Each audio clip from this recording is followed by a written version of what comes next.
Hello, fellow philosophes, and welcome to Knowing You Know Nothing. This is episode number 38, originally supposed to be 37 if it wasn't for my problem of forgetting last week. So my two guests will know why that would be very funny. We ended up doing episode 37 with John Altman, who is an independent philosopher.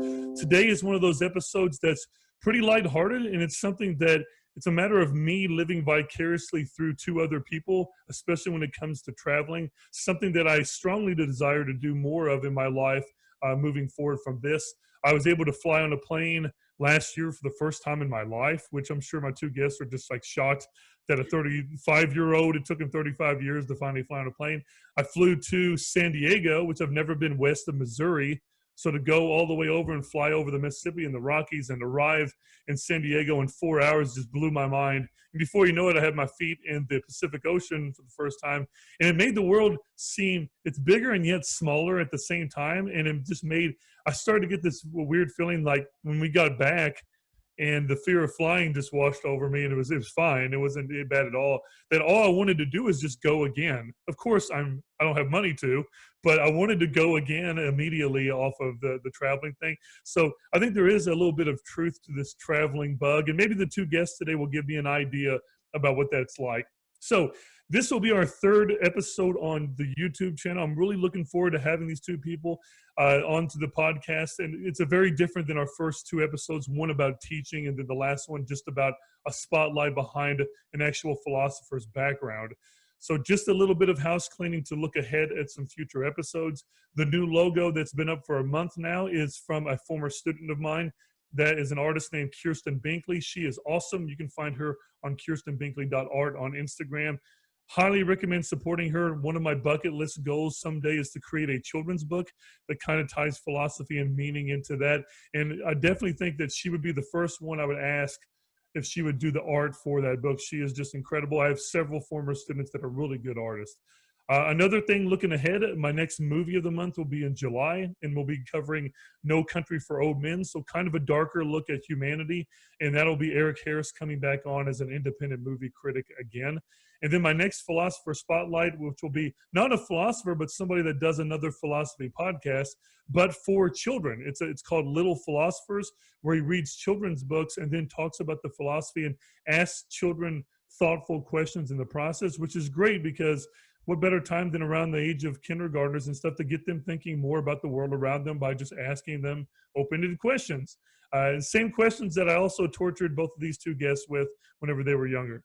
So to get into the episode, one more thing, looking ahead to Thursday this week, I'll be doing the philosophy of woodworking, and I'll be covering that with Zach Simpson and Sam Kessler, and I'm looking forward to having that. So two big episodes this week.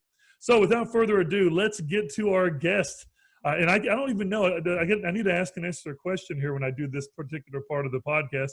And that is, I need to know, is this the first podcast both of you have ever been on before? Because maybe it is. And that's kind of cool to know that, I'm the first time that you've ever been on one, and hopefully not the last time that you guys will come on the podcast. So my first of the two guests, another former student, her name is Meagan Ferguson, also in photography and has a great background from her college experience too. So Meagan, could you tell our listeners a little bit about yourself? What's it like to be on your first podcast? Well, it's pretty cool. I've been looking forward to it. I know we've been talking about it for a few weeks now, and it's just, I'm excited to be here.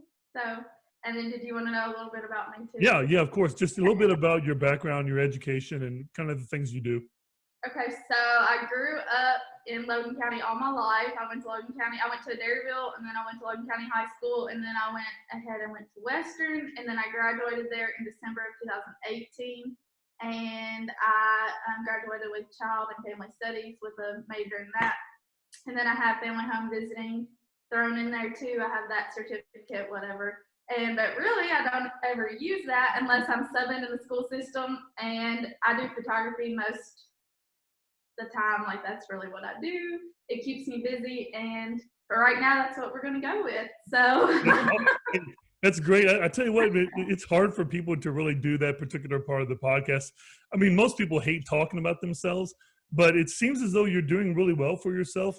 I said you're so young at it, but even by your last, I think your social media post, it seems as though you're getting a lot of requests for photography but you hardly have enough time in your life to handle everything, because I think you talked Yeah. about how exhausting it is and how exhausted it could be when you get home. Because people forget that, I mean, a lot of your work for photography is not just taking the pictures, but also doing all the editing and all that other stuff. So, Yeah, gosh, this last week I was pretty worn out. I was asleep on the couch a lot of nights that I didn't even mean to.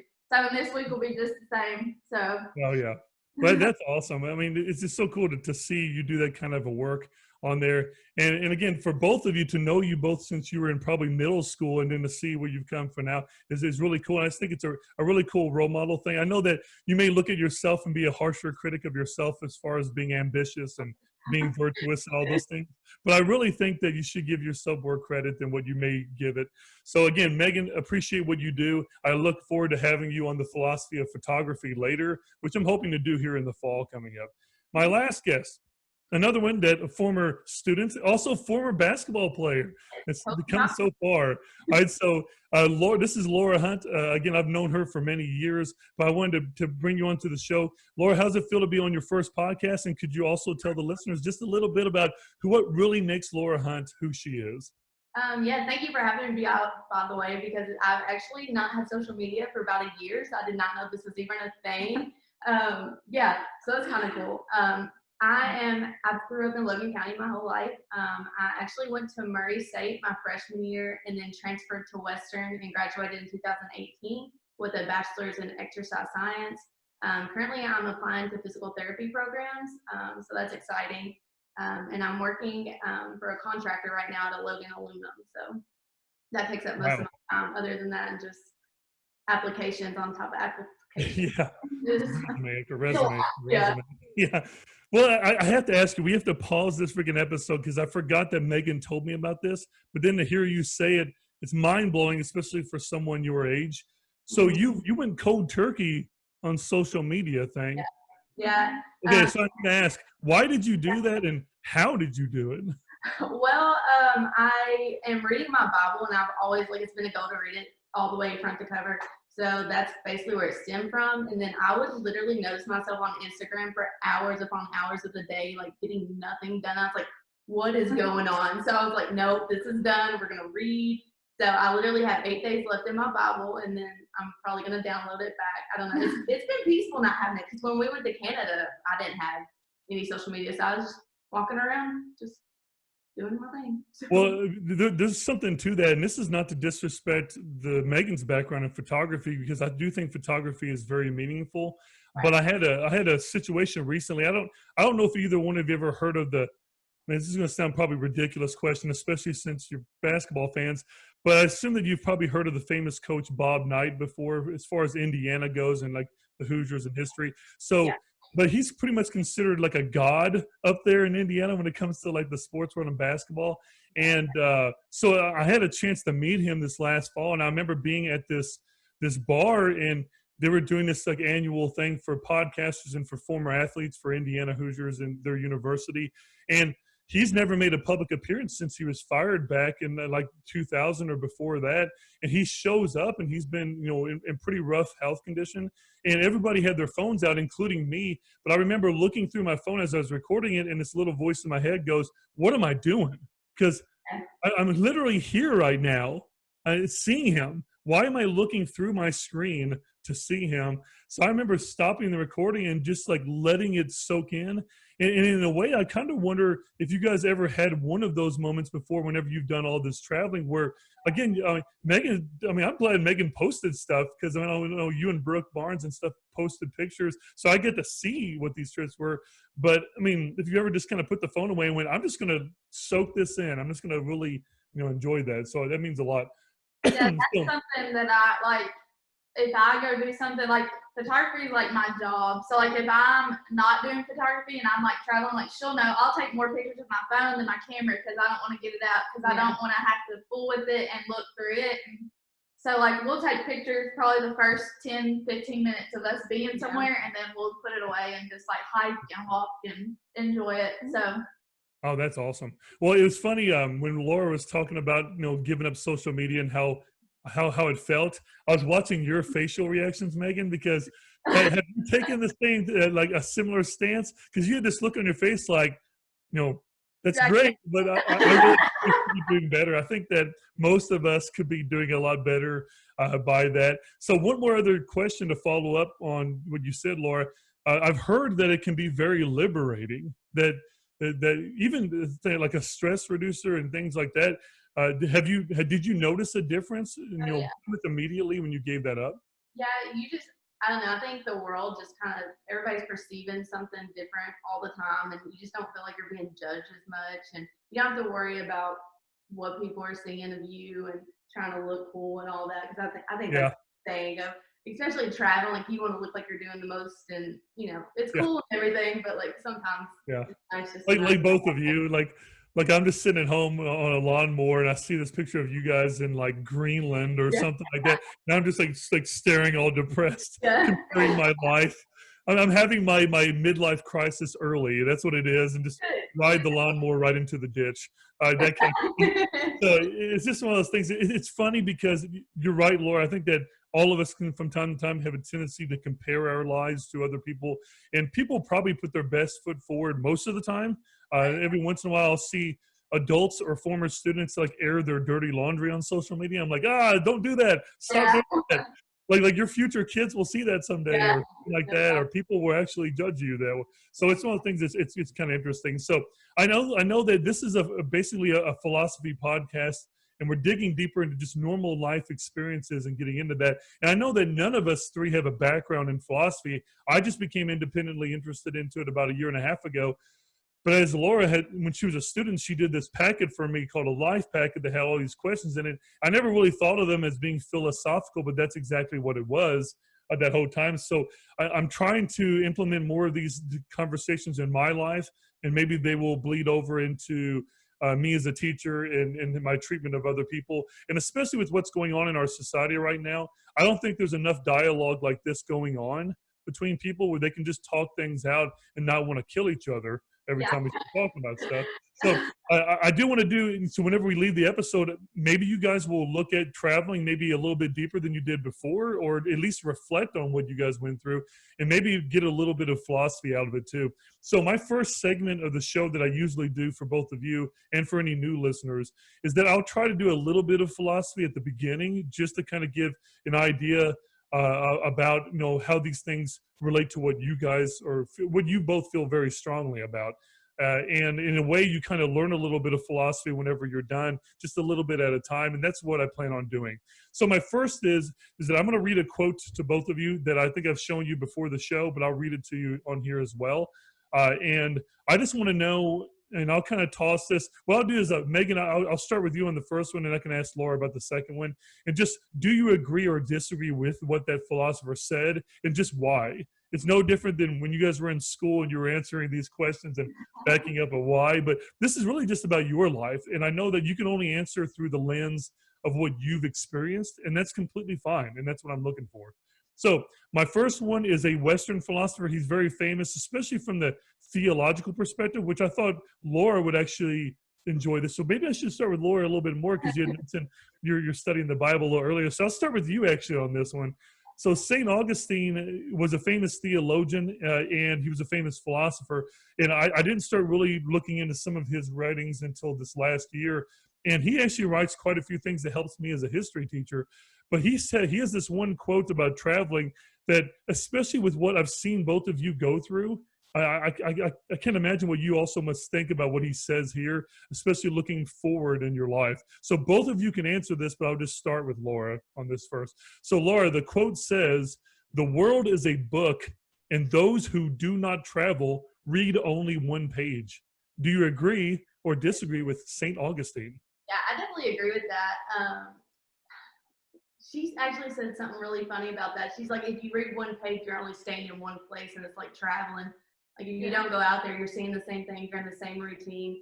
So I think just like, not everybody wants to read, not everybody wants to travel, but I think everyone should read. I think everyone should travel. Even if you're like just going across the state to Tennessee, like there's so many things out there that you can see and you can do. You don't have to travel across the world or to a different country. Like, I don't know. I enjoy it, and I wholeheartedly agree. I think everybody should make it a priority, but I'm a little biased, so.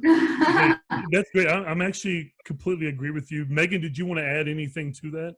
Yeah, I mean, like she said, if you stay on the same page when you're eating, all you're going to see is the same things over and over. And I think if you get out and go to new places, you learn to appreciate like new cultures, new ways of life, you learn new things. Like we brought back, this is going to sound crazy, but like eating, like when I've been to Ireland and like Puerto Rico, they like eat garlic mayo with like fries. And like I'll do that here now. And people look like I'm like doing something wrong here when I say, can I get some mayo to dip my fries in? They're like, what? I'm like, you should try it. Like, it's good. Yeah. So it's just like learning new things. So Yeah, and that's kind of cool thing because the food part is important, especially for me for traveling. So something that I didn't mention at the beginning of the show is, in around that high school age, they do those EF tours where you can kind of go and take students with you. So I'm scheduled to go on my first one this year because I've always wanted to leave the country. I've never been out of the country before. So I have a chance to go to Eastern Europe, to go to Poland, to go to Germany, to go to Hungary and Austria. And I've always heard it's amazing there and it just looks incredible. So there's a trip that's an 11-day trip that, me and some other teachers and probably I think a 10 to 12 students are going to be going to that in June next year, as long as there's no more coronavirus kind of scares. But that's what we're planning on going. And I tell you what, one of the favorite things that I do when I went to San Diego last year, I know this doesn't even compare to what you two have went through, but I made a point not to eat anywhere that was a chain restaurant, not to eat somewhere that we had here. So for me, everywhere we ate was somewhere unique, and I think that's also part of the experience, and it's also part of a country's culture is their food. So both of you have been to Canada before, right? yeah, So did you have poutine when you were in Canada? yes, and it's nasty. Not a fan. Man, yeah. So So we had to go okay, to McDonald's after. Yeah, when you said chain restaurants, I was like, yeah, we ate one. One chain restaurant. isn't it just like cheese and gravy or something like that? No, yeah. Yeah, It's fries, like there's some like mushy. meat and it's just like nasty. Hey, but you tried it, right? So at least you had the nerve to try it. We did try it, yeah. We did, Right. but it was, and the view where we tried it was really pretty, so that was worth it. But never Nice. again. Well, what about a bag of milk? Did you get yourself a bag of milk when you were up there? Because a lot of people get their milk in a bag. You know how we have like Ziploc bags here? They kind of resemble that. Yeah. So that's a thing up there too. I mean, obviously these are small minor things, but the food thing I thought was an interesting aspect.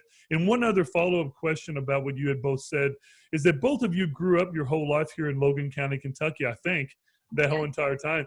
And I know that when you're here, it is a rather small pond, and it's a rather slightly undiverse racially. It is in some ways, and in many other ways it's not. I know that Bowling Green, Kentucky is a little bit more diverse, and I mean, you have like maybe Eastern European descent, like Bosnians and other people like that. But you two have also been around. You said it makes you appreciate more of the world around you. What about back home? Like when you come home now and you're here, does it also in any way make you appreciate where you've come from? Yes. I know because like I've been to Honduras on mission trips too. So like where we go traveling, like we're going for a vacation and we get to like go to the nicer parts or whatever. But when I go to Honduras to the mission trips and I see just how little these people have, I come back home and I'm like, wow, like I should really appreciate more what I have here because these people are just as happy with what they have there and they're living in tiny little wood houses that they built and they have a shower outside that they had rig up their water lines. Like it's really like it's just like cool to compare. I think since I've been like to Honduras and places like that, like I've learned to appreciate more of what I have here and just to be content like with where I'm at, what I'm doing, because people would love to be here doing what we all could do. So yeah, that's like in Jamaica. Like we were driving to go to like a hike in the waterfall, and like you would see little kids, like none of them had shoes. They had like holes all in their shirt, and it just makes you like just want to go take them home with you because you just feel, you're like, we never once had to worry about that. I never had to worry where my food was coming or anything like that. So you kind of get sad a little bit, and then it's It is. Yeah, I remember listening. I think it was. Yeah, it will. But that tells you something. That means that there's something inside of you that definitely feels some kind of empathy there and sympathy towards what's going on.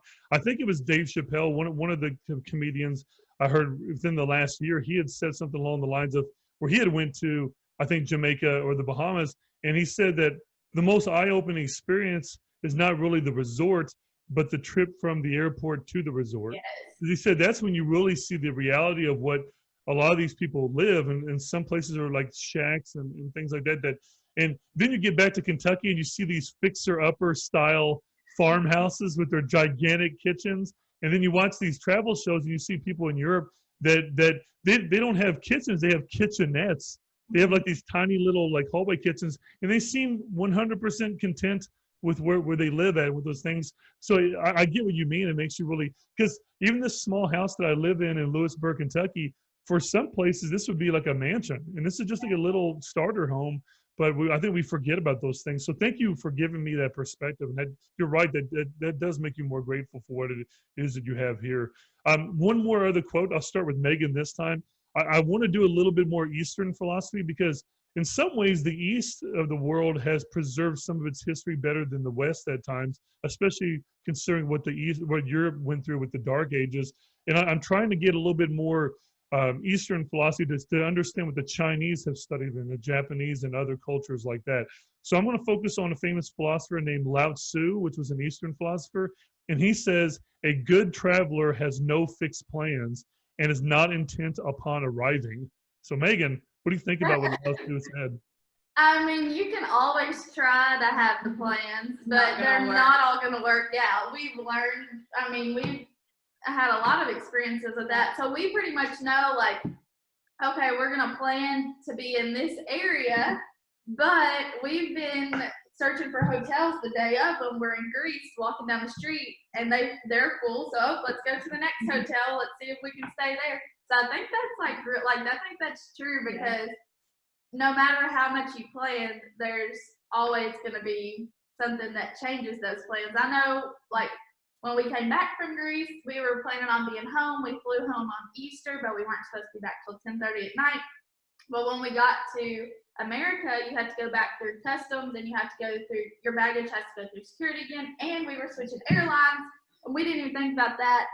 And they only had one line for the the security line. They only had one line open because it was Easter. Well, that caused us to miss our flight, and we stayed the night in Atlanta that night. And so she flew home the next day, and I was supposed to be driving to St. Louis the next day, so I had to fly to St. Louis, had just all my dirty clothes. I had probably 2 or 3 outfits that I had left from our trip that I had to make work in St. Louis. And so, like, it's just, and in Canada, we were supposed to fly out early, get to Canada during the day. We didn't get there till like 3 a.m. the next day because there was a big storm, and our flights kept getting pushed back, and we kept getting on airplanes, and they make us get off. And it's just, you just kind of have to laugh about it and go with the flow and enjoy the moment that you're in, even if it seems miserable. Wow. I was going to say, those were things you didn't even plan for, but I guess in a way, are you giving me advice and listeners that haven't traveled as much, is that I guess you always need to be ready for things out of your control to just shift your plans. Oh, yeah. And by that happening, we met some pretty cool people, like going to Canada. So we got to sit there and get to know the people who were on our flight and where they were going. And it was pretty cool. We actually had a really neat experience. There was only like probably 15 of us on that flight. We were on a really tiny plane, and we met this girl from the Philippines, and she was telling us actually how much it costs to like come over here. And she actually had a meeting with like their government over like a passport and being in school, and like that was really like eye-opening conversation. She's like, I had to get on this flight. I paid like $10,000 to go to this meeting to try to get a visa. We're like, and we were like, whoa, we're getting this flight out. Let's go. We're doing this. Now you're advocating for her now. Well, it's cool because it's like if that thing didn't happen, you wouldn't have had the honor of being able to meet someone like that. And in a way, it's like both of you were able to go to college, I guess, relatively easy. And then you think about people like that really would kill almost to go to an American university somewhere and look at the difficulties that they have to go through to get to do that. So I think sometimes, and this is me included, that when you grow up here in America, especially if you grow up relatively stable, and I know not every family can say that they do that, I think that you forget sometimes and you take for granted some of these things that come a little bit easier. Because we didn't have that much money in my family, but I was still able to go to college through loans and all that kind of stuff pretty well. No, it's really cool. Now, just kind of looking back, and this might address one of the questions later, so why not do it now? Now, of all the traveling that you have done, now, and I like this quote because I think there's something in the Lord of the Rings that's similar to this too. It's like not all those who wander are lost, and it's one of those things where it's like, okay, so you have a destination to go to Greece or to go to somewhere in Canada or anywhere like that, but do you have any stories to share where you guys were planning on going somewhere one day, or you were on your way to there, but you get sidetracked and you start finding other stuff along the way that you didn't even know you were looking for? And looking back, it was actually kind of interesting. Yeah. All the time. When we were in Athens, Yeah. I'm like a big like thrift store person. So and we found this humongous like flea market. Yeah. We went on for miles. Like I was in no joke, heaven. like miles. Yeah. Like just the randomest stuff we got to find. I think we do a lot of like adventure, like we get lost in the towns. Like when we were in Canada, we would like walk around and we found all kinds of cool places that we would sit in and eat and then sit in and hang out and just driving driving through Canada. We're like, oh, that looks cool, let's pull over and like adventure here. So it's pretty cool. That's the way I admire that. I think that's the way that I would like to travel, because some people have such rigorous itineraries about what they're going to do that they just spend the whole time stressed out. Like they're just like this an entire trip. And it's one of those things where, in a way, you guys make it sound like you have plans, obviously, and you have things you want to do, but it's loose enough that if something were to come up, if you see a place that just catches your attention, you want to go see it, go shop there, go eat there, go talk to people that are there. And that's what I'm looking forward to. If I'm lucky enough to get to go to Europe next year, like I've told students already, I was like, if you get really embarrassed really easily, as Laura knows this by being around me for an extended period of time, that you don't, if you get embarrassed by talking to strangers, you do not need to be hanging out with me. Because if I'm going to a new place, because I could talk to anybody. When I was in San Diego, I'd talk to people at the gas station or the bus driver and all kinds of stuff. Because for me, it's like I like getting to know new people and getting to know what they've gone through and what they experience in their lives. So, of course, I want to go to like a beer hall in Eastern Europe and just sit down and have a drink with somebody and talk to them about where they're from and what they go through. And it's not always about going to see this monument or this thing, because the Colosseum's going to be there in Rome. I can go see it, but also I want to meet some people and eat some interesting food and all that kind of thing. So, and it's like you said, next year may be my only opportunity to go. And that's kind of what I've told students and parents in the past. It can be rather expensive. So for example, the EF tour that we're going on, I think it's around $4,500. Now, obviously, I mean, think of your average Logan County family. And this kind of, we grew up in a very rural place. There is some industry here. That's a lot of money, no matter how you slice it. But if you look at everything that's done, as you both know from traveling, that covers your plane trip there and back and 2 meals a day. And it covers really much everything that you're doing other than if you want to buy souvenirs. So if you're somewhere for 11 days and it's only $4,500, hell, sometimes people spend $5,000 or $10,000 going to Disney World. So again, so when you break it down, it's pretty incredible, and it's extended a long way from doing that. So again, I appreciate that. I thought both of you did so well in your first segment, never having any philosophical background at all, like myself, but I thought you still did really well. So let's jump into the actual meat of the bones of the conversation. This is usually the part that takes the longest, but it's the one that's the most meaningful for me, because you're pretty much open to share whatever you would like to share that you guys have been through. And I'm sure, I don't know if either one of you plan on listening or watching this later. I'm sure with your family and stuff would be embarrassed, but if you plan on doing it later, then there might be something you might get mad at and be like, oh, I wish I would have mentioned this or that. But, you know, we're all like that from time to time. So I'm just going to jump right into it. I'm just going to throw this up to both of you. Both of you seem like you're doing a great job of just answering questions together. So rather than pick you out one at a time, I'm just going to ask the question and let you go.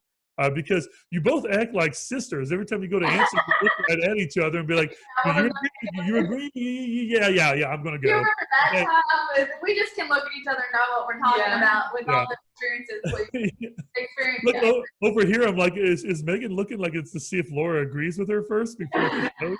But I see it because both of you probably don't want to share the same story. And again, if there's any embarrassing or funny stories you want to share that you're not afraid to tell hundreds of people about, then by all means share them, and it's all good to go. I got to put like open book. Like I'll Yeah. talk to whoever, tell whatever. So Yeah. That's the kind of people that I want on the podcast. People Yeah. that just say whatever, because then at Right. least you know you're getting the reality of what the situation Yeah. is.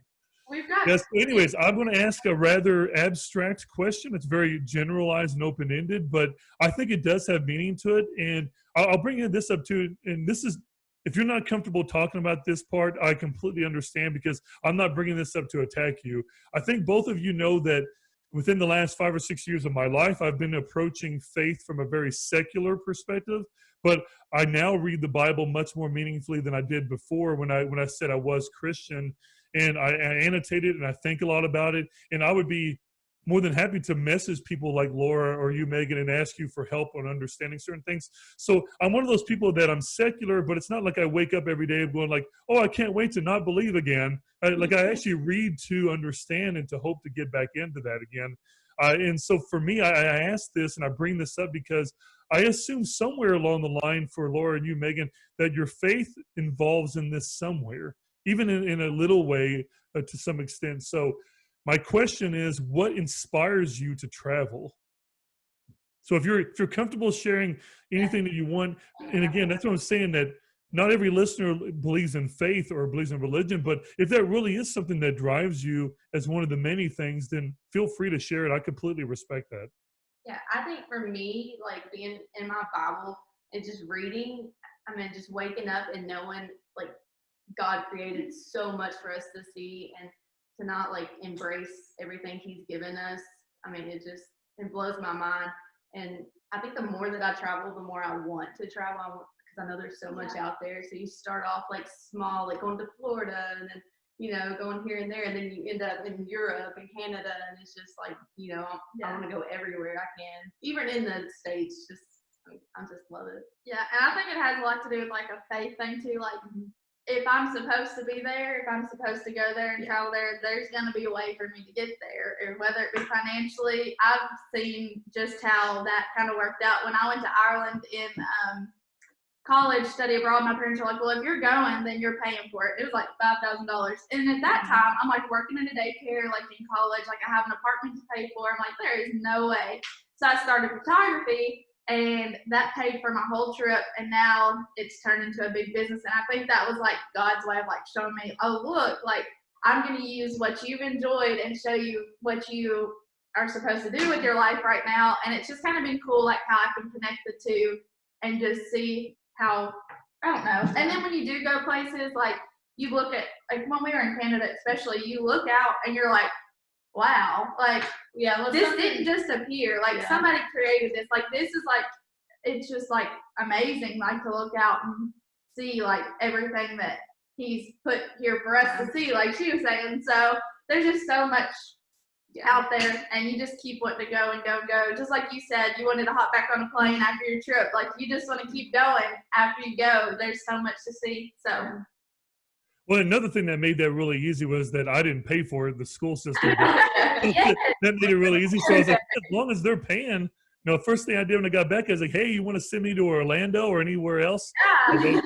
Or even out of the country to go study other schools. I'll be happy to do that. Any free trips, take them. You can't turn that down. So, just a couple of extension questions from what both of you said. I love what you said that. So, Meagan, you mainly use photography as, is it more of a money source to help you maintain your living style, or is it more to help you have money to do some of these extra things? Well, at first it was just to do these extra things. So like when I was in college and I had to figure out how to pay $5,000 in like 6 months, I was like, hey, okay. So I always like enjoyed photography. So I was like, I'm gonna do some mini sessions one day. So I did them and I posted them, and then ever since then people have been messaging me for sessions ever since then. So it's kind of turned into, now it's like how I make my living, like how I pay for my house, how I pay for my car, like stuff like that. So it's not just traveling, but it does help like with other things, like if I want to do extra activities and stuff. That's why I sub at school too, to keep me busy, and that's kind of my extra for those things.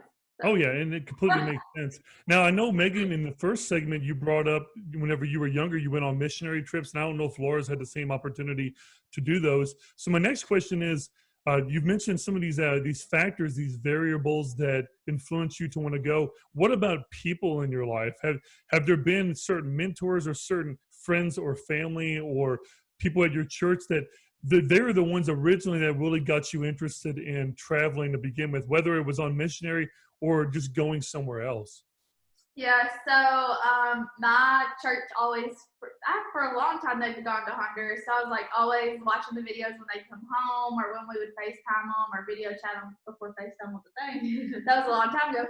But I would always be like, I'm going to go there someday. Like, I feel like I'm going to go. I want to go. And so my senior year of high school, I believe, me and my dad went, or that's the wrong grammar, sorry. My dad and I went to Honduras, and we went, and then ever since then, he was kind of nervous about going at first, and he's like, I'm going with you, whatever. Like, he wouldn't let me go by myself. But after we went, we go every year now. Every opportunity that comes up that we can go, we've fallen in love with it. So that's just kind of how it kind of started. But then my family lives in Florida, like where I was just at. And so I lived with them a whole summer about 3 or 4 years ago. So that kind of got me into wanting to travel more, like, I don't know. Like, that sounds weird, but like now I'll just go there just whenever. So, and I used to not be like that, but now like it's just made me want to go more and more and more and more. So,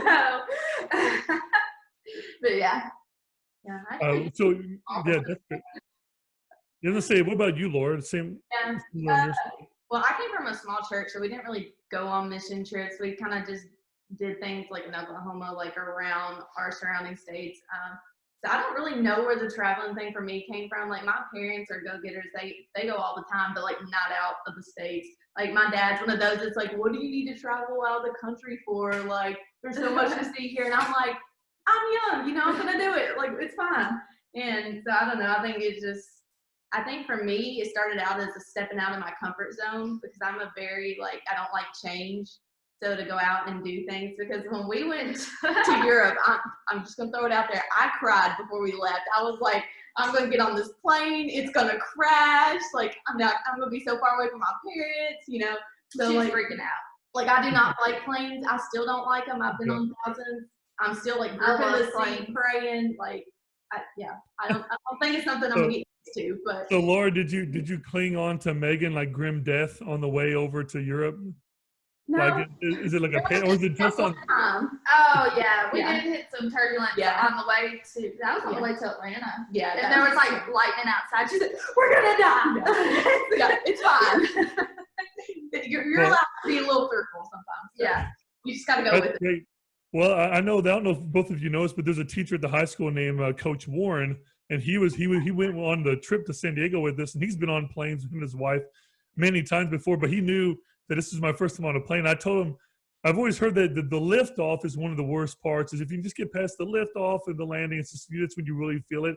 I told him that I'm just going to grab his face. I'm just going to palm it like a basketball, scream so high pitched that only a dog can hear it, like a dog whistle scream. So, but it was weird, because I'll never forget. Like, whenever we were lifting off, I kind of clinged onto the seat, and I could kind of feel tense.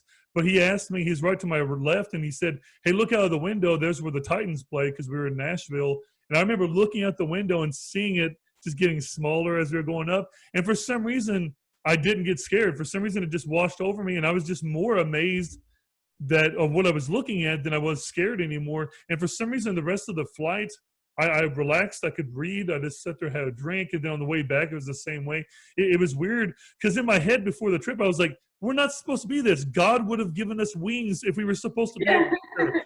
Should have been a giant cylinder flying in the sky. We're not supposed to.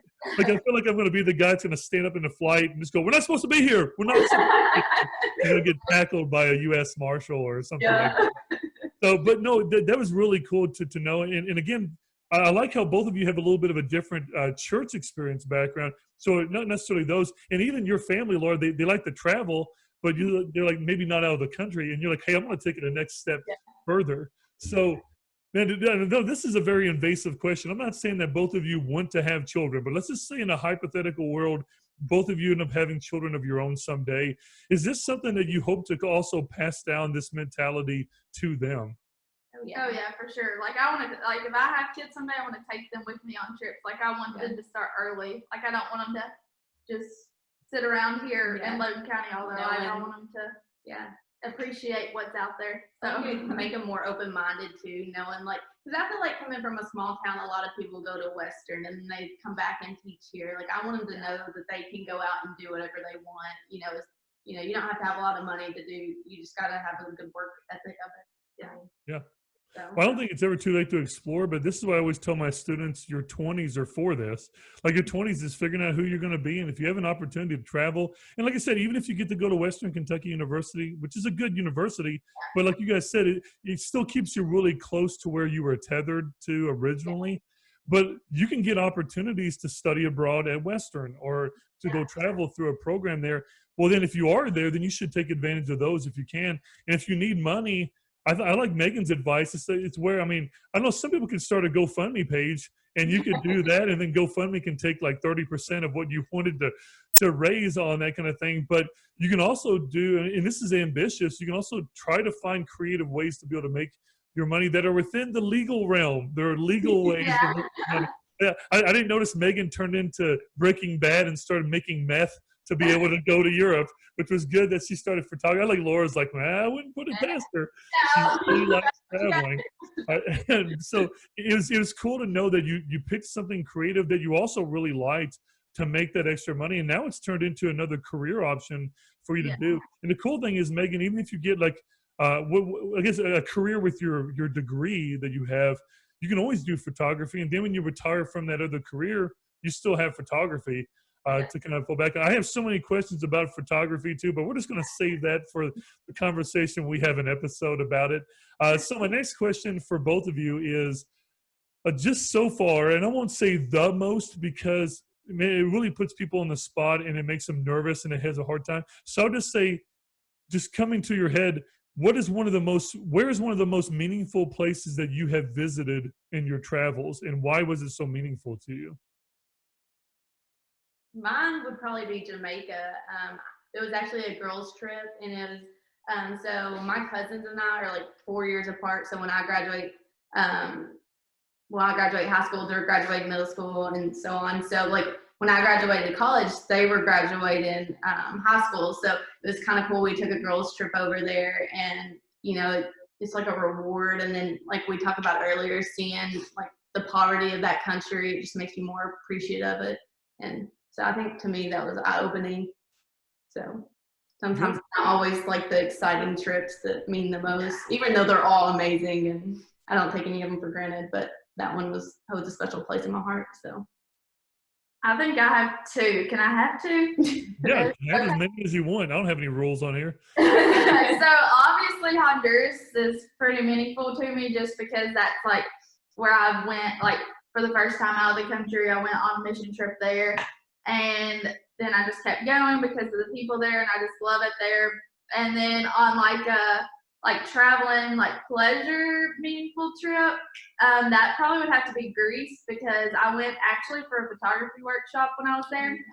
So that's like the whole reason we went. She just tagged along with me so I wouldn't be by myself. And I'm thankful she did because we got to experience a lot more than if I had traveled by myself. But that was just kind of cool to like prove to myself, like, so my parents are supportive of me. Yes, they like support me in what I do, but I think they were kind of like, Greece, what? Why are you doing that? Like, what? Yeah. Like, but they're always like, they know if I put my mind to something, I'm gonna achieve that goal somehow, some way. So I think once I did end up going, they realized, oh, like she knew what she was doing. She knew that she wanted to do it, so she did it. And I think that was just cool. Like, and it was meaningful to me because like it just showed me like, oh, like you had this goal and you can achieve it if you really want to. And it's along with your business, but it's along with you taking a enjoyable vacation too, along with learning while you're there. So it's just pretty cool. Oh, exactly. And I love what both of you shared, and this what gave it meaning to you. Something that Laura triggered my thinking about was who goes on these trips with you. It seems as though that strongly matters too. I mean, it's one thing to go by yourself, but if you are going to go with a friend or with a group of people, would you offer the advice that strongly consider what kind of people and who is going to go with you on these trips? Because would you say that depending on who's going with you, does that make the trip better? No doubt. Like, I don't think I would ever, like with her, I think you always want to go with someone who matches your vibe and your personality, because we're very talkative. We literally talk to anyone, when people are like, don't talk to strangers, you're like, nah, how are you? We know everybody, so it's fine. So I think that makes our trip more enjoyable, knowing we are both go with the flow, our just personalities like mesh. So, and then of course like, family. So, and it's like not a one-sided trip. Like it's not like, oh, what Laura wants to do the whole time. It's we like have communication and we're like, well, let's try to do this on this day and let's try to do what you want on this day, and then we can do something we both want to do together. So kind of just like work real. I don't even think I've traveled with other people and stuff, and we travel well together. But like Laura's like my travel buddy. Like we're buddies for life traveling because we work so well together when we travel, and we both. It's like I don't do everything, booking everything. We both book together. Like it's not. We're dependent on each other. Like I don't know. We just work really well together. So I will say it's so much better to go with someone who knows what they're doing too. Because my first big trip going to Europe, literally I had my luggage. I was just like going down the strip, and she was like trying to find all of our reports and stuff. I had no idea what was going on.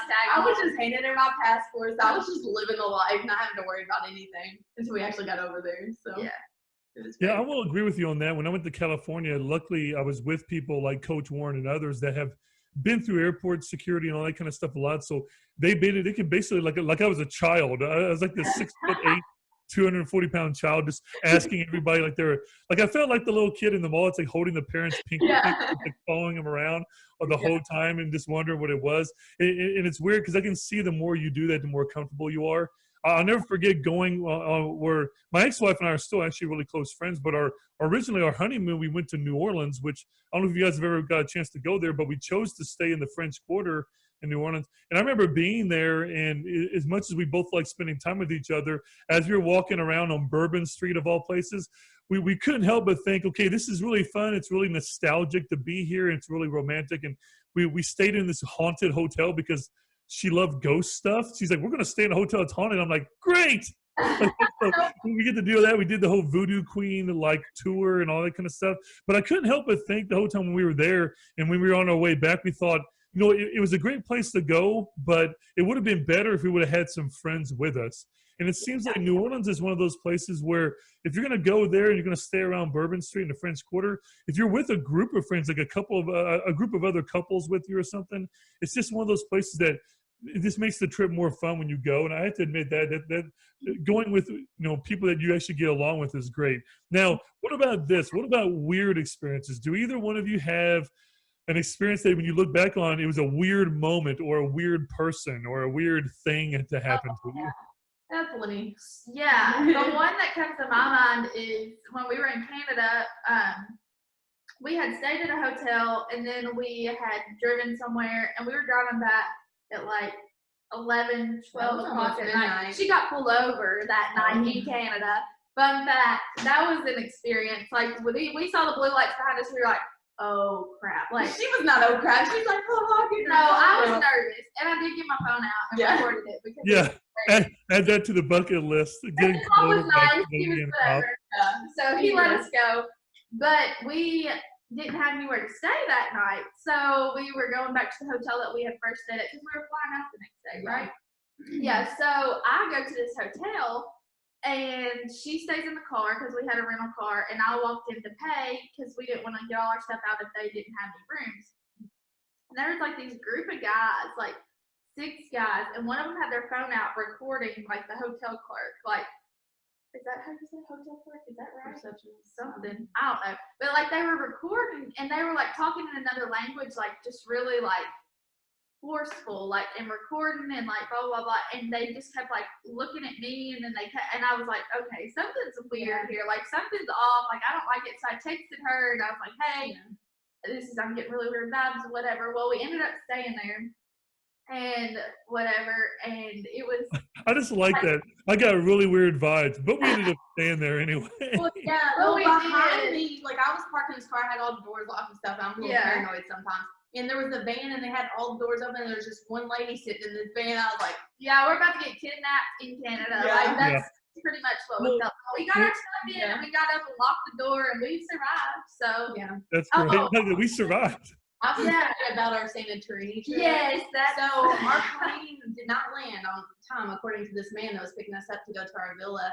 And so we ended up getting money from the ATM. So we were the last ones to come out of this tiny airport. And this man's holding a sign, and he's like, "Come on, come on!" It had our names because we were staying at some villa, and they like do your transportation. Yeah. So we were like the last ones to come out. Yeah.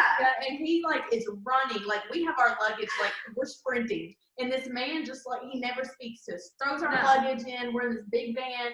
He's going around these curves. He turns around and he said, "Seatbelts on," and that's all he said. And we were like, "Okay." And like going 65 miles per hour down these curvy roads. Like I was like, text my mom, tell her what we're like wearing. he had a trash can in the van, and it's just like slinging everywhere. Trash is going everywhere. Like he's mad. Like, and I texted my mom, and it's like 5 o'clock in the morning where we were, and it's like we were. It was probably like 11 o'clock here at night, the night before. And I texted mom. I said, "We're in a really sketchy van. Here's my current location." And I dropped my location to her, and she's like, "What the heck?" And she's like, I freaked her out, but we were freaked out. I didn't have any time we traveled together. I've not had phone service either, so I couldn't use my phone because I procrastinate and I didn't get a phone plan in time. So like I was just going off her. Like if she got kidnapped, I would be goner because you know, I didn't have service or anything. So and then you'd have to write a letter home. Yeah, it would take 3 weeks. Yeah. We had the same guy. So it turns out he was just speeding because he had to go pick somebody else up. But he dropped us off when we were safe, whatever. But then we took a boat out. And the same guy took us to the boat. We were like, oh. He was a completely different person though. He may have been hangry or something. I don't know. He was already done next day. He might have been. I tell you what, whenever we were in San Diego, we took Lyfts and Ubers everywhere, and like 90% of the people were super nice, super friendly, and talkative. But we had a couple of times where we got really sketchy vibes from whatever van we were in or whatever car we were in. They wouldn't even look at us or talk to us, and me and the people that were with us, we try to make conversation with them and whatnot. It was some awkward moments in there. It's so funny because both of you earlier were like, we go to other countries, we just talk to everybody. And in my head, I'm like, have you ever seen the movie Taken before? Are you crazy? But this is really cool to hear. So I honestly, I'm not gonna lie, I was scared with the van. Yeah. Like I really thought we were being taken somewhere, but I was like, why would the villa get him to drive us? And he had the sign. I said, what if it wasn't really our driver and he's taking us somewhere? But we survived. Yeah. My motto in traveling is if it's my time to go, I'm going. So like I imagine if I'm Megan's parents that I get this sketchy text about a van, and then the next day there's this luxurious picture of you at a villa. Like, hey, it's okay, we're all good. It's just like two completely different contextual text messages. I mean, that must have been an emotional roller coaster for your family. We didn't talk like in the van because he wasn't talking, so we stayed silent. But we were looking at each other. We were going, I was like, like we were just looking at each other. We were the only ones in there, but it turned out well. We survived. So yeah, like I said, you're surviving. It seems as though, from the way your stories are going, that you kind of become a little bit more confident as time goes. So, we'll continue on the conversation, just do a little bit more. And now I know both of you touched base on this a little bit at the beginning of the podcast, but all the traveling that you have done, what has your traveling experiences taught you about the world around you? Just to appreciate the little things. Like we have so much over here that we take for granted, like clean water and just, cars. Because a lot of people over there is just, a lot of people walk. Freedom of speech. Yeah, just and things like like when we were in Mykonos in Greece, like you can't drink the water there, so you have to have water bottles. So like we actually ran out where we were of water bottles. So we're like you had to find something that, even though we were on vacation in a nice house there, like there's still struggles that they have their everyday life that we don't have to worry about here. Right. So. Well, I understand that. And so how about this? What about, so as you were about to go on these trips, about how much planning did you do? Like how much research and planning did you do on where you were going? I like the look on both of your faces. I hope people watch the YouTube version of this, because it doesn't look like you did a lot of research, but I assume that on some of these places you go, because like again, going to Greece, if you're not supposed to drink the water, you probably need to find that out before you go. So first thing you get there, you drink water that's infected. But I mean, has there been any places, or would you tell people that are trying to look into traveling more, would you tell them to find more out about where they're going to go? Yeah, I mean, there's definitely, like, when I went to Honduras, I had to get some extra shots, like hepatitis B, whatever. So, like, there's that because I got really sick this January in Honduras because I got bacteria, but I feel like it would have been worse if I hadn't had the extra shots. So, but with Greece, like, in planning, like, 4 nights before we were supposed to go. Yeah. We left in April. I think we booked our flights in January. Yeah, we booked our big flights, and then 3 or 4 nights before, she came over to my house, and we decided we were going to Santorini. So we booked our extra planes, our extra ferries, our hotels, everything 3 or 4 nights before we were going. Yeah. So, we were going to stay longer too, but I had finals. So you know how she talked earlier about us missing our flights. I missed my finals. Yeah. So I had to like reschedule. Yeah. But as far as like food and like finding out stuff, like, yeah, I would Google stuff, like, because some things that we do here are rude, like in Europe. So like certain things, face expressions, or like shaking and not eating all your food. Oh yeah. Like they get so upset if you don't eat all your food. I can't do that. I have a small like. But also, aren't the most places aren't the portions smaller than most American restaurants? No, like I've heard that some of the cities that you're expected to clear the plate, but then again, the portions may not be as big as some. But I guess it just also depends on what restaurants you go through. I've also heard that about tipping. Did you guys go anywhere where you're really not supposed to tip? Yeah, so Europe, they don't tip as much as we do here, but we always did just because that's what we were used to. Yeah. So that's what we would do just because we're. I don't think they're going to complain about that. Like that's what we should do because that's what we're used to doing. But like when I was in Ireland, we would go places and my professors would be like, "Don't tip. It's included in the price. Like don't tip." But we were all like, "Yeah, we're going to tip. Like that's what we're supposed to do." So it's just like learning. Like there's like some places want you to, some places don't. It's included. It's just kind of weird, like to have to figure that out. Well, it just seems like kind of a southern, from where you all grew up at, and even further south. It's just like a southern courtesy thing. Just around here, I don't know what a lot of waitresses and waiters get paid in other European states, but here we all know that waiters and waitresses don't make very much at all per hour. So it is kind of, expected in a cultural way. And maybe it's kind of in our social contract, our agreement with each other in general with that. Okay, so now about you all both. And again, I can't remember how old you both are now. I don't know if you're 21 now or 22. I can't remember. Maybe even older? Are you older? 23. 23. Hey, look at that compliment. I made you younger than what you were. Okay, so how about that? Yes, all right. So all of your travels, what has it taught you about yourself? Gosh, it has taught me that I worry a lot more than I should. Yes, she does. Yeah, but I think that's okay too. Like, when you're going and doing stuff outside your comfort zone, it's okay as long as you take every moment to like enjoy the opportunity you have.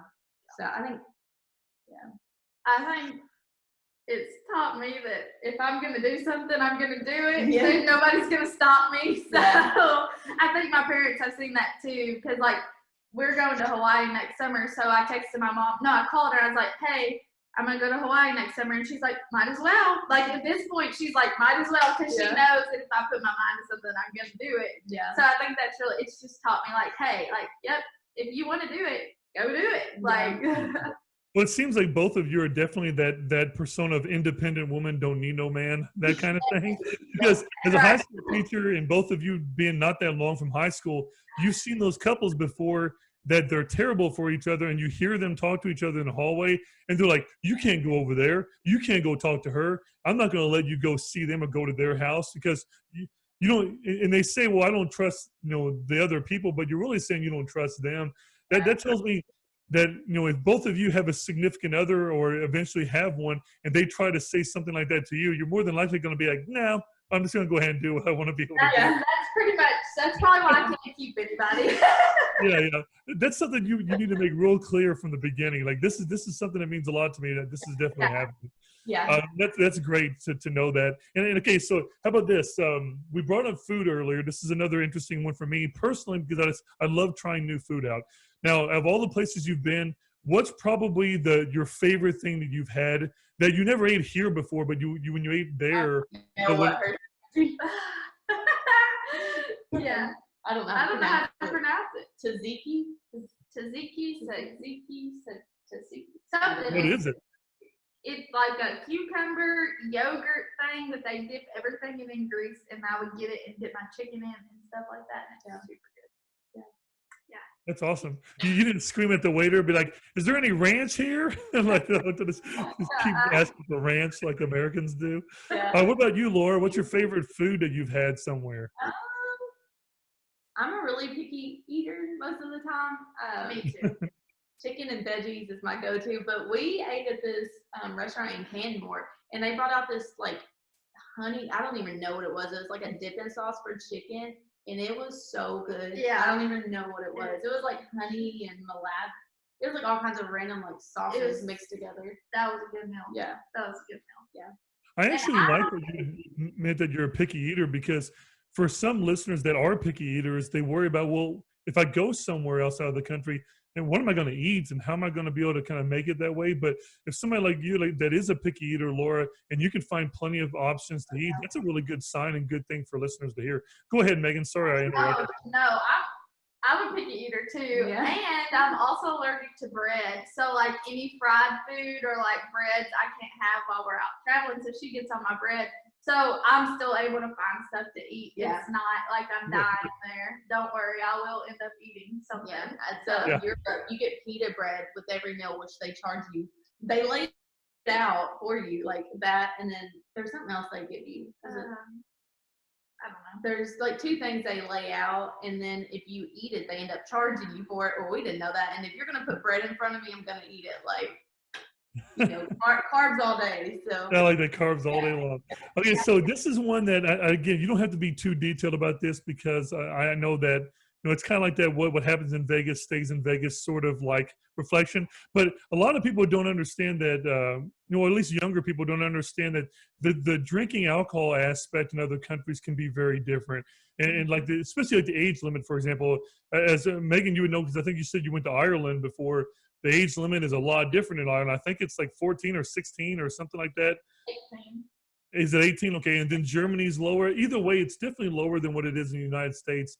Now, when you were over there, I guess first thing is, did you guys ever try any different kinds of alcoholic drinks when you were over in any other countries you went to?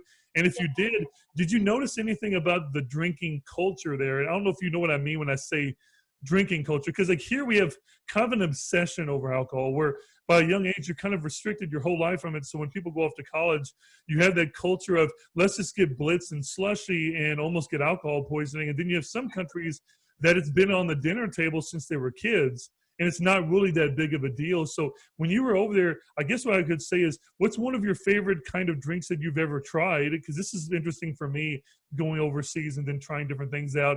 And then what did you just think of, I guess in general, of the culture there when it comes to people and the way they treat alcohol? I can tell you my least favorite because I went to Ireland, of course, and that's where they make Guinness. So we went to where they make it, and we toured the whole place, and they let us try it, and it was nasty to me. I don't like it, but now I'm allergic to it, so I don't even have to worry about it. But then when we were in Canada, we went to a distillery, and was that Canmore? Where we had that good meal. We tried I don't even know what I had. I had like a spicy pineapple. I don't know, but they make it right there and we tried something there and it was really good. I don't even know what I had, honestly. So one of my favorite was in Canada. We went to this, I don't even know, Wild Bill's or something, and it was just came in a can and it was like a pineapple mandarin vodka drink. They don't have them here. Yeah, they don't have them here. I looked, but yeah. I would say that now Laura's been scavenging, trying to find somebody that I don't drink, but yeah. That's okay. Yeah. Well, this is one of those things. It's not just the food, but just different kinds of drinks, and they can be non-alcoholic too. Just different things to try when you're over in different countries. And for me, that I just feel like that must be part of the experience. It's not just about sightseeing, but also about talking to people and trying different things along those lines too. Okay, so the next one is, this is a little bit more of a persuasive one. Let's pretend that we're in an infomercial and we have to do, I mean, we all took speech class in high school or college. And remember when we had to do a persuasive speech? So let's pretend that I'm giving both of you together a chance to be persuasive. So let's pretend that we're on a podcast with some people that are very unsure about traveling, and they don't even really get the point. Kind of like how Laura, you described your dad's opinion originally on traveling outside the country. So some people don't really see the importance in traveling. They're like, I'll be fine. It's not money an issue. It's just that I don't really want to. I'll be fine just staying here my entire life and never going anywhere else. So my question for both of you is, why travel at all? Why should people travel? Whether it's in the country or in the States or overseas, why travel at all? It's just, I think, a sense of journey for me, like just getting out there. And there's stuff like even in Canada, when we went to McDonald's that one night, there's all kinds of stuff on their menu that we don't have here. So it's just, it's like random things like that. I mean, it's out there for you to go explore, so you might as well. And you never know what tomorrow's going to hold, so you might as well do it while you can. Because, I mean, I could go next week and get sick with cancer or something and not ever be able to go again. But I could look back and say, oh, I was able to go these times, and I can appreciate the times that I did get to go because I just went without, like, you might be scared about it, or you might wonder where you're going to get the money from to go do it. But you can worry about those things later. Like, just go do it, enjoy it, get those experiences, and then worry about it, plan your next trip later. So, I think if people take a minute to go. Some people, unfortunately, some people, and I'm guilty of one of these, they spend almost their whole lives saving to travel or saving to go, but they never end up going. And I'm not discrediting saving for your retirement. I understand that saving for retirement is important, but like you guys said, you don't never know what happens to you. Sometimes healthy people, unfortunately, they can get sick, they can be in accidents, and you can save your whole time and then never even get to use the money you saved or meant to retire on. So you have a good point. If you have an opportunity and you have the financial means to be feasible, then you should go ahead and take advantage of that and just get that experience, because I just think that it's just great. Okay, so here's one reflecting back at you before. So I know that both of you have been traveling to missionary trips, but let's go back to younger versions of you both. Let's just say this is before you went to Europe, before you went to Canada, anywhere else, but let's just say you're about to. Looking back, if we could put you in a Back to the Future time machine and take you back to then, and Laura can talk to your younger version, and Meagan, you can talk to your younger version. What's something that you wish, looking back, that you wish you knew when you first started traveling that now you do know, that you could have just told yourself as advice? That's a tough question. Probably not to pack as heavy. I don't know. And just I've heard that people tend to pack too much. Yeah. And then because like I know when we get over there, like we get souvenirs and stuff, and you come back and your bag's overweight, and then that's a big ordeal. So well, I've heard of people losing souvenirs through security when they come back from customs. I've heard stories of people have lost; they've had to take souvenirs, so they got to be careful of that. Go ahead, Meagan. Oh no, you're good. Yeah, that's another thing. You have to be careful what you bring back because they'll take it. So, but I think I would tell myself like just to like enjoy the moment. Like don't.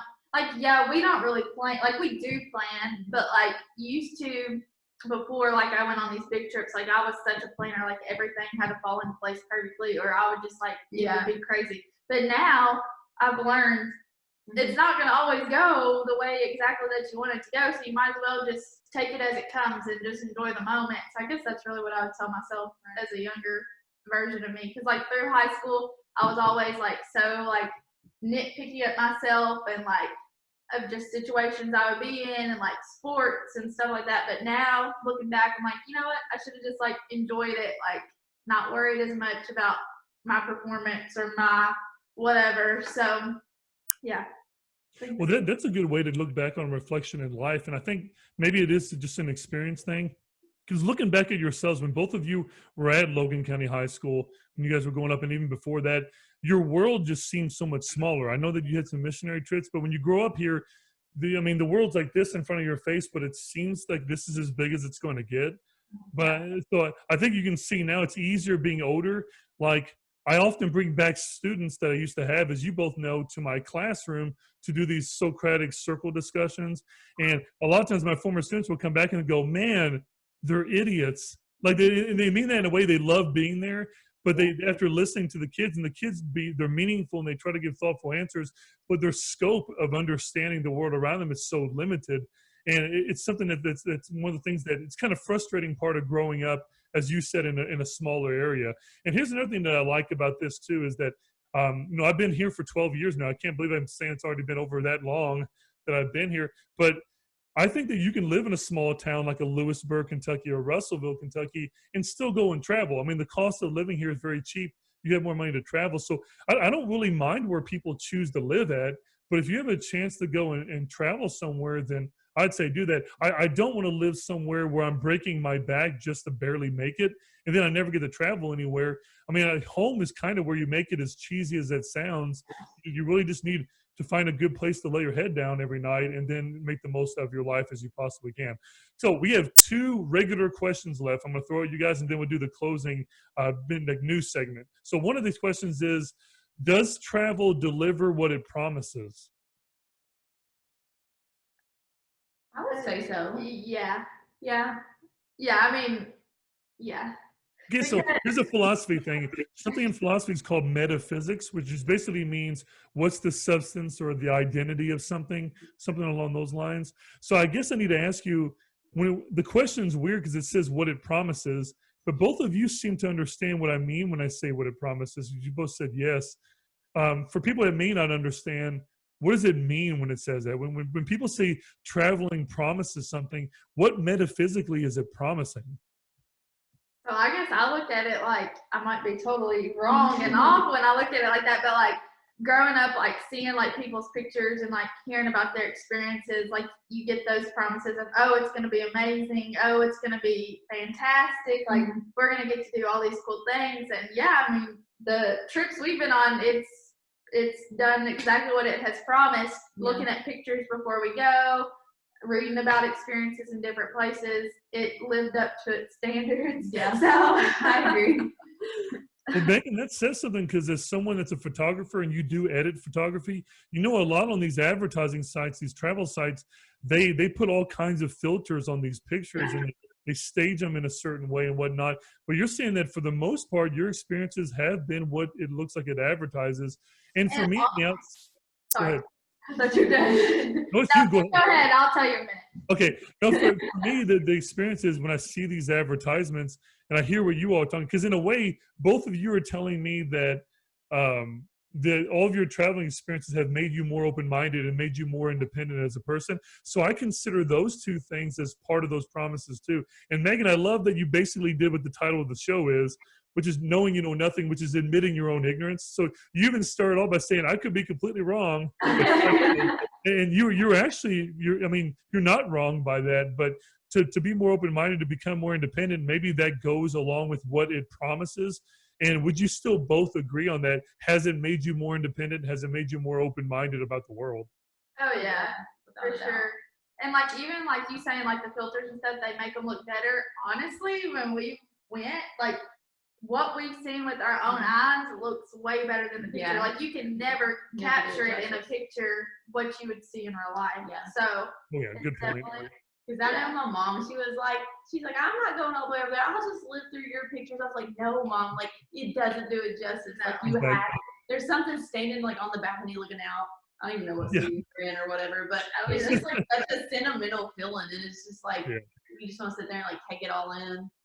Well, and here's the thing is that both of you were keen. You can say, well, you can go out of the country and get that. Like if you're standing on the coast of Greece and looking out, it's got to be cool to see the Mediterranean Sea for the first time in your life. And just be able to, just to kind of be there and be able to see those kind of things.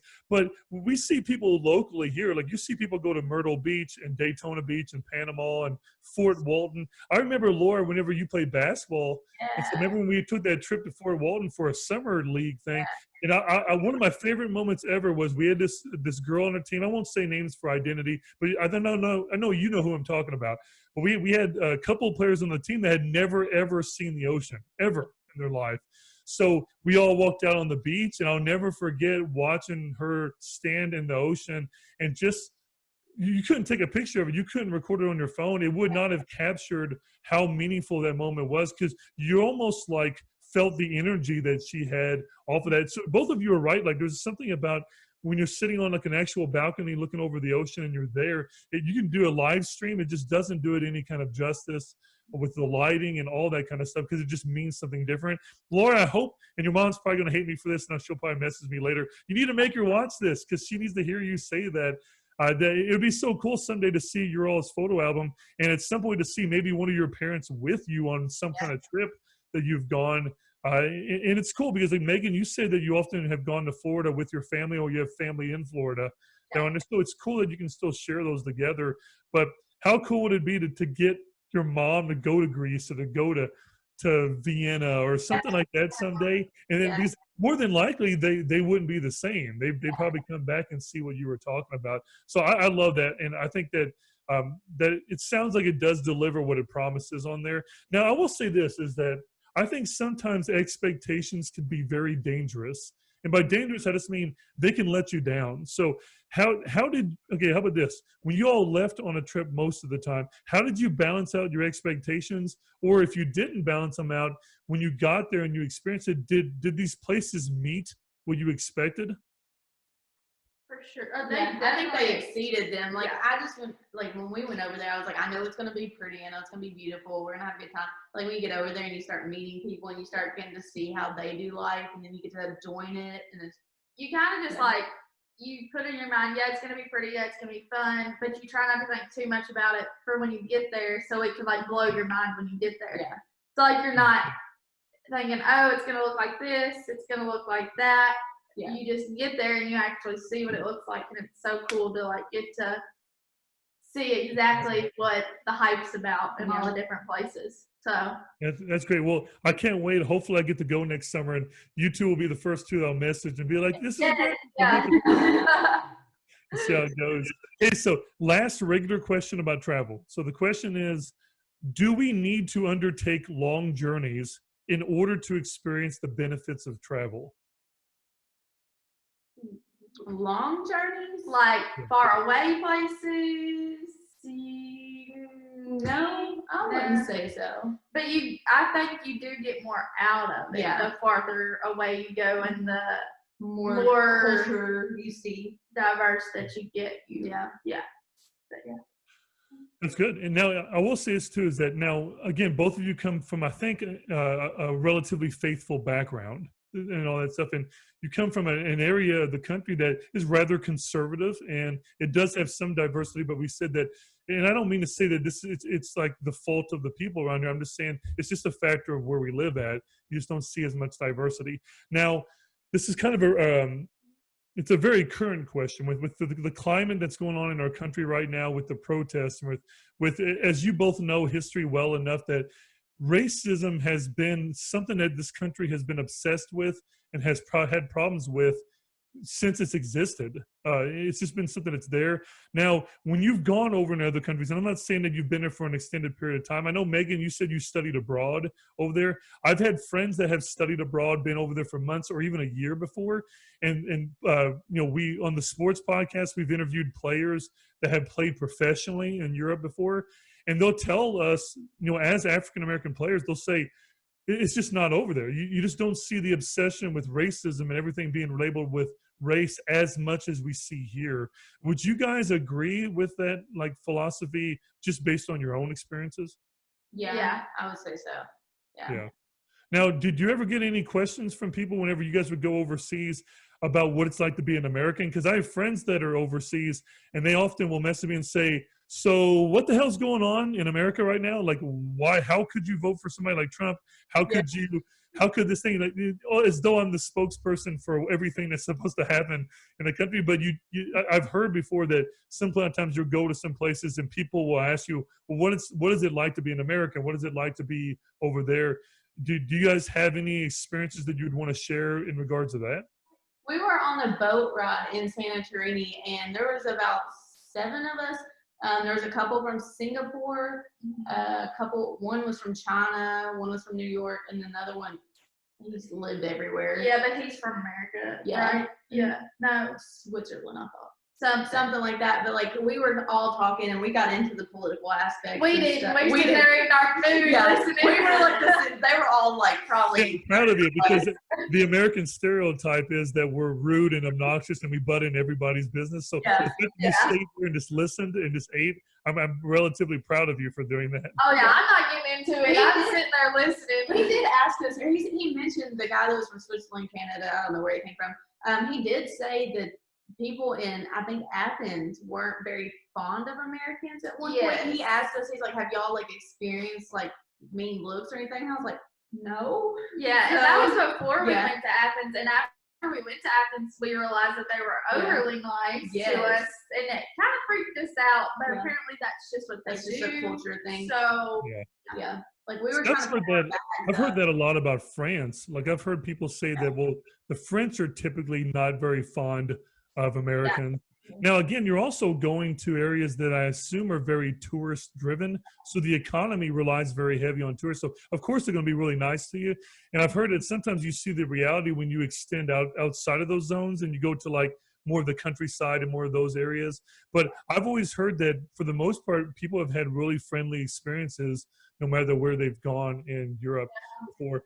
So that's great. So, hey, again, you guys did a great job on the traveling part of it. So I'm going to go to our last segment, which is more of the random questions that I wanted to bring up to you guys. So we'll go ahead to transition to that.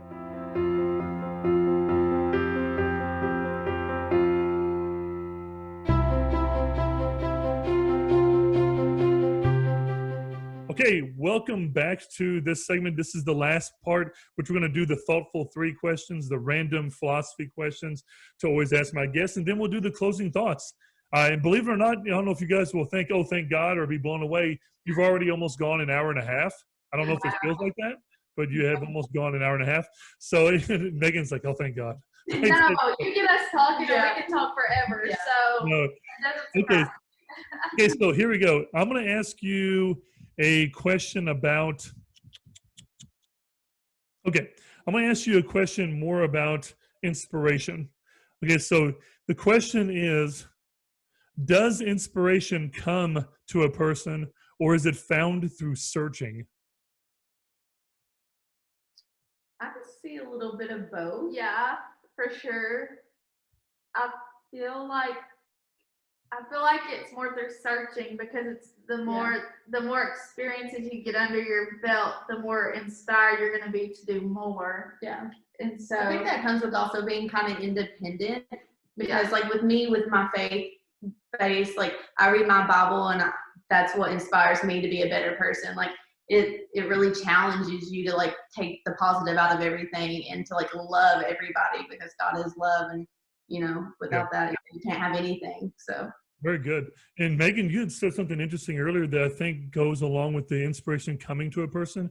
When you said you were looking for options to get $5,000, the photography thing came to you, and you took that as a sign from God that you were maybe meant to do this thing. So do you feel like that was one of those things that maybe came to you, or do you think that also was a combination of you searching?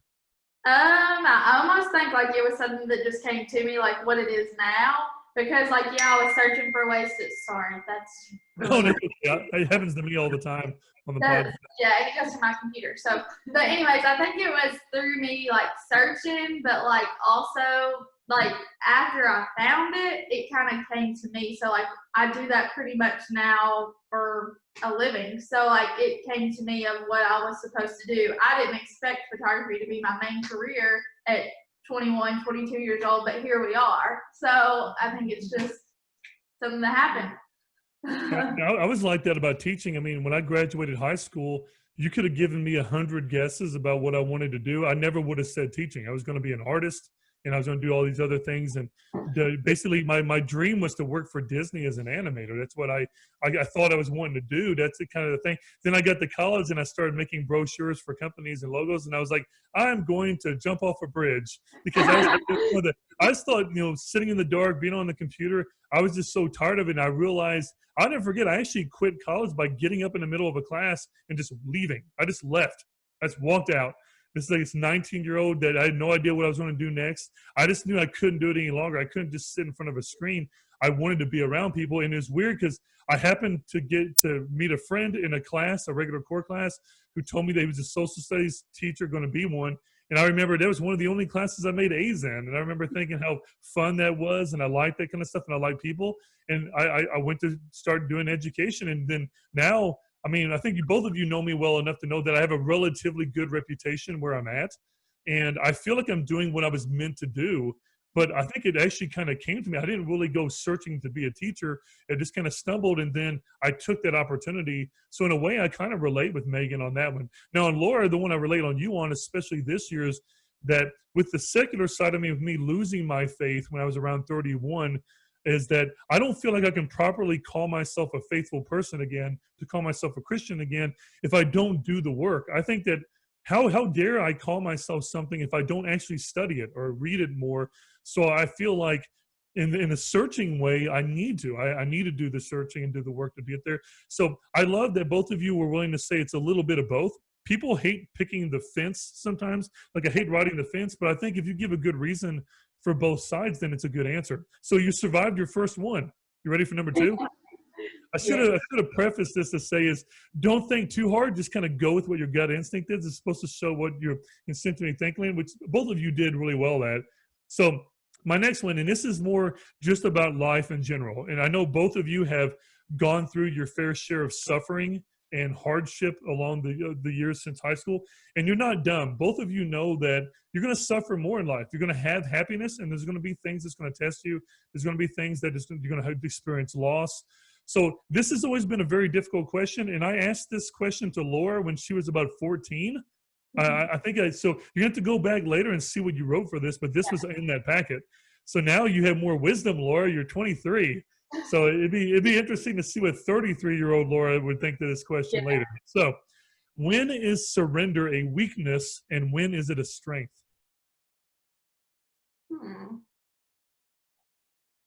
She's like mind blown. I just think when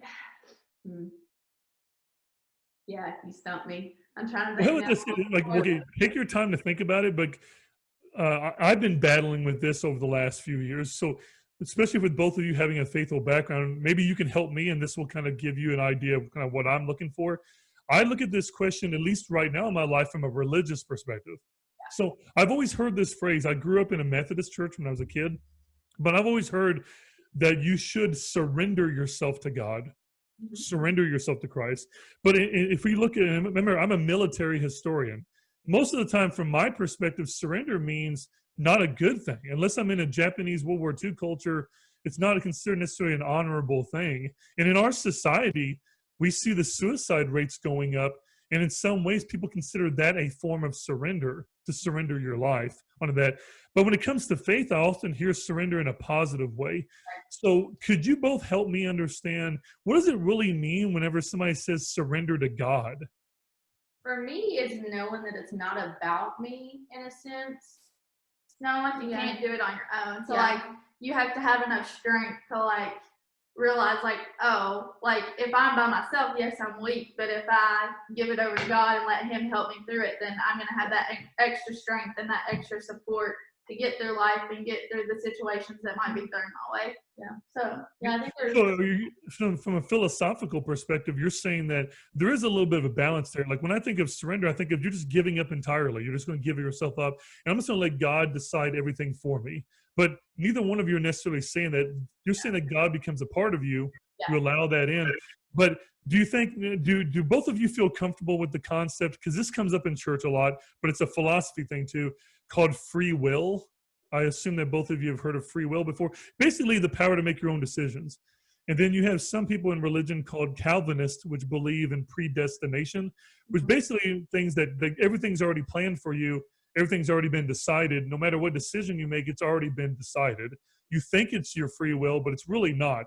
That's already been predicted. So, but I assume that both of you feel like you have power over the decisions in your life, but yet you have this balance of allowing God in. So I guess for people like me and other listeners that are trying to find their way, how do both of you find a balance in that where you allow God to be such an impactful part of your life, but yet you also make your own decisions too? I think for me, it's just I stay in my Bible because for me, that is like what is like my structure. Like that's basically the pros and cons. Like it tells me what I can and can't do to an extent. Um, I think mostly it's just I read my Bible and then I justify my actions through that. You know. I think it has to like I view it like this everyday decisions. Yes, I have those decisions. I make those decisions on my own, but like big life decisions, like I bought a house in November and I was like, I don't need a house. Like what? Like it kind of just got thrown in my lap. Like, and I was like, no, I can just no, I don't need it. No. But no, it all worked out like and it just kind of fell into place. So I was like, okay, well maybe it's time for me to get a house. And it wasn't just me because I was being negative about it. So it was something, and I think God was like, here, I'm giving you this opportunity to go ahead and start on a house early, blah, blah, Yeah. blah. And I think it has a lot to do, like, you can look back, like, with my business, like, I didn't expect to have a photography business this young or even have one at all. But God kind of showed me, like, look, you would be crazy if you didn't just do this. Why would you want to go sit in the office from 8 to 5 o'clock every day when you could be free during the day, work whenever, wherever you want, and then do sessions at night, do sessions in the morning. You make your own schedule. And it's just kind of like, Yeah. oh, well, he gave me this opportunity, so I would be crazy not to take it. So That's incredible. I mean, and to be that young and to be able to have your own house, to have these opportunities, to have more autonomy over your choice for work and what you want to do and how you like that. That's awesome. I didn't get my first house until I was 29. And I know that's a little later than most people usually would, but it's one of those things where I don't think it matters how young you are, how old you are when you do it. I think that's a huge life decision, and it's such a cool way to do that because I mean, I don't know if you're experiencing a mortgage now, but you would have your mortgage paid off so much earlier than your average family that you would see. And how cool is that to do it? And you know, yeah, now, yeah. Uh, so, yeah, it's a huge payment. Don't get me wrong; it's still big. Okay, so here's question number 3. This is much more on an aesthetic, so it's more about beauty and art and those kind of things. Because of your travels, because of some of the things you've seen, also because of Meagan's background in photography and your background in your faith, I just think that this is a question that can go so many different ways. So I'm just interested, like when you first hear the question, what is your gut instinct? What do you really think about something like this? So the question is, what makes something beautiful? honestly, I think this is my gut instinct. I'm not thinking about it too much. But I think the way you view things, so like you put in your head, you can think negatively or positively about something. And that's something like ever since high school, like I've tried to really see the positive in things and like be more positive than negative about things. So like I see more things being beautiful now than I did back then because I wanted everything to be perfect in my eyes. But in my eyes, everything that's imperfect might be perfect in somebody else's eyes. So like just like the way you think about things, I think makes it beautiful. So That's what I would say too. I think coming from like a personality aspect, I just think people that are kind to others is what's beautiful. Like when we all come together, I'm just such a like community oriented person, and I just think everybody's hard on everybody. And there's no reason for that.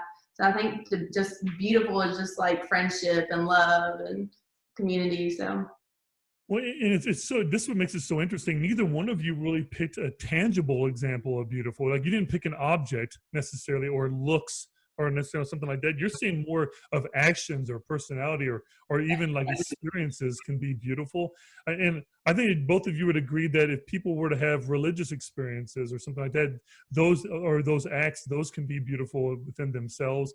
And it's fun because if I'm working with elementary students and I ask the same question, the cool thing is that little kids will answer this too. So if I ask the kindergarten the same question, again, a child might pick an object or a toy that they have, or a friend or something like that they have. But it's cool to ask adults or ask high school students, and just to see what different answers really become. And I know that growing up, we've all heard, beauty is in the eye of the beholder. And it really is true. It's subjective what that actually becomes. So those are basically your three questions. So you guys survived it really well. You guys did great. Now, were those as bad as you expected them to be? No, I hope I answered them. I know they stopped me a little bit. I Now hope I I've didn't before. sound crazy when I was answering them, but Yeah. Yeah, just imagine being a student in my class and having to do 68 of them in a day and a half. That's basically they have a 68 to do in a packet, but I keep them like a time capsule. And whenever Laura graduated, I gave it to her, and a lot of the other students too. So for me, it's something I keep, and then I write in it, and then whenever they graduate, I can give it back to them, and they can reflect on their life. And I always give them the advice that said, I wouldn't write about a boyfriend or girlfriend whenever you're a freshman, because more than likely, most of the time, unless you're freaking Madison and like, yeah, I mean, people can only dream. I was saying, people can only dream of their type of relationship, but you rarely see something like that. So but a lot of times you're right about that, and then as a senior, you'll be like, what the hell was I thinking whenever I was doing that particular one? Now the beauty thing, if you were going to do like a tangible example, could a normal object, like I drink coffee a lot, so a normal coffee cup, could this be beautiful, even though it's just a cup that's plain white? Have you guys ever, I'm sure you've heard of the movie before, but you might not have seen it because it's older. You guys were either little kids or not even born yet when it came out. But there was a Tom Hanks movie called Castaway, where he's stuck on an island, and I think it was a volleyball that he draws a face on, and it was Wilson. So he befriends this volleyball, even though it's like another persona of him. And I remember crying when it floated away, spoiler alert, in the water. And I remember audiences would cry. But we all know in the back of our mind, this is what I love about philosophy, we know it's just a volleyball. It's just an inanimate object. So it just showed you that, what I was going to say, the only thing I was going to add to both of you was, I think if something has meaning to it, if something is meaningful to you, then I think you could call it beautiful. And in that scenario, maybe Wilson, the volleyball, was beautiful to Tom Hanks's character. So I don't know about you guys. I know that neither one of you were ever in my class, but I tell my students that my father died in front of me when I was 20. And I saw him pass away with cancer. But he was in the military, so I wear his dog tag under my dress clothes every day I'm at school. So I have an object that means a lot to me. It's tangible, but it reminds me to persevere. Just kind of a side question, do either one of you have like an object or something that you own that means a lot to you that you'd be willing to share? So what you see behind me right there, It Is Well With My Soul. So the house I own that I live in now was my great aunt's old house. And we were really, really close, and that was her favorite song. So I have those on the wall. That's cool. Yeah, because that was her favorite song, and that reminds me of her. And I'm getting a package at the door, so he's probably about to. Go for it. It's a good time to leave. I was going to ask you about the background. It's cool that that happens to be in the background. Laura, what about you? Is there any type of thing, like an object that you own that just means a lot to you? So this may sound cheesy, but I have a Jeep. That is like my first vehicle that I've ever purchased. And when I got it, I was going through a really hard time with a breakup, and I literally thought my world was ending basically. And so like that's a reminder of where I was and where I thought I was gonna be. So it's just, and it's something that I work hard for. So it just all like ties in life together. And so. Hey, I don't find that cheesy at all. And to be honest with you, I mean, everybody's first vehicle, it means a lot to them, especially if you do that on your own. And with you going through a breakup, which many of us, if not all of us, go through at some point, they can be extremely devastating. So, I mean, that's evidence of an item that reminded you, Laura, that you persevered through something that was very difficult on you. So other than that, this is our last time. It's our last segment. So what I'm going to leave off at for you all is I always do a closing thoughts segment. We do this on the sports podcast too. So this was the first time you've ever been on a podcast. It's pretty much like a regular Zoom call, but we're just talking about really deep crap. So we're really getting into stuff. So first I want to ask you both is, how did it feel to be on your first podcast ever? And would you ever be willing to come back? Of course, yeah. Yeah, it was fun. Interesting. I like it. Yeah, I do too. I think you like worry about how it's going to be perceived. You worry about your grammar and stuff, and then like as you get into it, it's like whatever, you know. I mean, you don't think that hundreds of people could listen to this later and it's going to be on YouTube forever. You don't really think about those things as you're going. And I only pick out my grammar because my mom's a speech therapist, so I grew up getting corrected everything I said. So that's the only reason I'll catch myself. Even in conversations out every day, I'm like, I just said that wrong. Let me re-say that. Yeah, you did that in the episode, so I think she'll be proud of you that you brought that up. Now, one other thing to leave you with, and that's just some advice. So for people like me and our listeners that are hesitant to travel, they're worried about not having enough money, not having enough time, or they're just plain scared. They may not admit it to themselves. They just have a fear of change and being out of their comfort zone, which Laura admitted that very candidly earlier in the show, that there was a part of you that was a little bit scared of change. I'm like that too. And I feel like the older you become, if you don't do it earlier on, you could become more entrenched into that. So what advice do both of you have for people that have been considering traveling at all, but they just haven't quite been able to get over that hump? I just say start off small. Like if you're like worrying about stuff, start off like a little small trip, like the next state over, and then just work your way up. Or if you want to be like us, just go head in and Just dive into the do deep what end. I do. Here, go Yeah. home. There's like two sides of it. Just, Yeah. I guess your personality type, but I think you definitely should just go. Like, don't Yeah. worry about it. It'll all work out. You know. So if you're in a Kentucky lake and the lake's really cold, neither one of you are like tippy toeing in. You're just going to cannonball Yeah. your personality. What about you, Megan? What advice do you have? So like I said earlier, like you never know what could happen. So like next week something might happen where you might not be able to ever travel again. Yeah. So you might as well just go for it and plan the trip and just go all in and enjoy it while you can, because you never know what can happen, or people I'm like a picture taker. Obviously I'm a photographer, but like even like places and stuff, like I'll make sure to take pictures of people, and it like gets on some people's nerves, but I'm like, you never know what could happen. Like that might be all I have left of that person in a few years down the road. So like, you just never know. So you might as well just go for it while you can and don't look back. Yeah. Well, and again, when we do that philosophy of photography episode, one of my favorite questions to always do, which I know is an overdone one, but I think it can be a really deep conversation, which is how exactly can a picture be worth 1,000 words? Because it's always been mentioned on that. But I do think that in some cases, Megan, like you said, a picture may be all you have. Like my father growing up, I mean, we didn't have video cameras as easily accessible. You didn't have them on your phone. I don't have any video of my father anymore. So like images is really all I have. And for me, some of those tell a story for those. And I think that there's something really powerful about that, whatever it might be. So other than that, I really appreciate both of you opening up traveling to me as a topic, because I think I can revisit this later in a more detailed way, maybe in a specific thing about traveling. But thank you for actually helping me get this started, because I can't have these conversations with myself without being perceived crazy or crazier than I am. So to be with two other people that also love talking is great. And hopefully other people will get something out of this. I definitely think that people that are interested in traveling or just curious are going to definitely get something out of this episode. And I think you should too. If you go back and listen to this or watch the episode, I think you should be proud of what you've done. You guys have done a great job. And I'm very honored to have done this with you. So without further ado, for all my listeners, like always, keep your eyes and your mind open and be contagious.